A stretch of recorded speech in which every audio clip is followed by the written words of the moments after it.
Bonjour, je suis Fabien du blog Passion Martiale en partenariat avec Intermartial et Lionel Froidure. Je suis en direct du Palais des Sports de Toulouse pour la nuit du Shaolin. Donc j'ai le plaisir de recevoir Frédéric aujourd'hui qui va nous parler de ses passions et de ce qu'il a à nous dire sur ce qu'il enseigne, sur les disciplines qu'il enseigne. Alors je t'en prie Frédéric, présente-toi. Bonjour, je m'appelle Frédéric Foubert, je suis très content d'être là pour cette 25 ou 26e nuit du Shaolin. J'ai commencé les arts martiaux il y a 40 ans en même temps que la danse et j'ai bifurqué vers les arts martiaux coréens il y a 35 ans avec le taekwondo. Je suis devenu enseignant de taekwondo dans les années 80 et ensuite j'ai découvert les arts internes que sont le Sommudo en Corée, qui sont les arts anciens pratiqués par les moines, que je vais faire découvrir ce soir à ce gala. D'accord, super. Donc tu as appris là-bas en Corée le taekwondo et le Sommudo.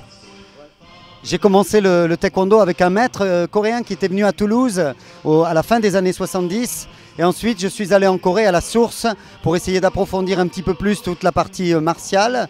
Et j'ai continué avec ce maître qui est toujours vivant, maître Kim à Séoul, avec qui je continue à travailler et où je serai dans 15 jours. D'accord, très bien.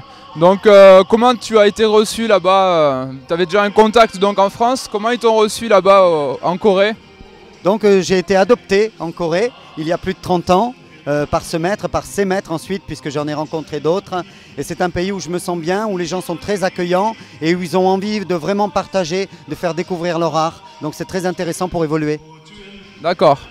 Et qu'est-ce que tu peux nous dire à propos de cette interne? Donc il y a une partie interne et externe de cet art martial. Qu'est-ce que tu en dis aujourd'hui? On voit beaucoup d'écoles qui ne font que de l'interne ou que de l'externe.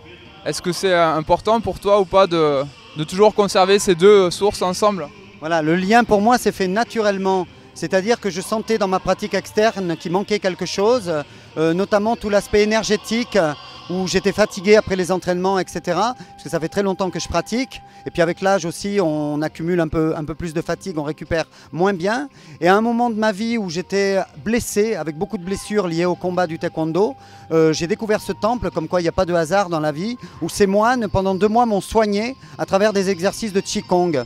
Donc je me suis rendu compte de l'efficacité des techniques, de tout ce qu'on pouvait acquérir en soi au niveau de cette respiration et de la qualité des soins que ça apportait. Et j'ai continué à aller les voir périodiquement, 2 fois par an même, avec assiduité, depuis une vingtaine d'années. Et je pratique l'interne maintenant pour nourrir l'externe en fait, puisque ça m'a même redonné de la motivation pour mon art externe, pour le taekwondo. D'accord. Et donc est-ce que dans ce Qigong, il y a un Qigong spécifique pour la santé et un autre plus martial, ou est-ce que c'est la même chose? Cette famille de moines, c'est ce qu'on appelle les moines guerriers en Corée. C'est un petit peu les cousins des moines Shaolin de la grande époque, dans ce sens où ils ont les 2 facettes. Donc ils ont du Qigong pour le martial et ils ont du Qigong pour le soin. Et on apprend les deux de pair de façon à ce que ça soit bien complet. Donc on a une famille de Qigong qui est plus tournée vers la remontée de l'énergie qu'on appelle la Kundalini et le soin de la colonne vertébrale. Et ensuite on a une famille de Qigong qui va nourrir le Tantien de façon à pouvoir pratiquer les arts martiaux avec plus de force. D'accord, ce qui rejoint un peu le hara des Japonais dans leur travail. Et Tantien c'est le mot chinois, Tanjong c'est le mot japonais et hara c'est le mot, Tanjong c'est le mot coréen et hara c'est le mot japonais, mais le travail est le même. D'accord. Et donc la Kundalini, l'importance de la verticalité dans les arts martiaux.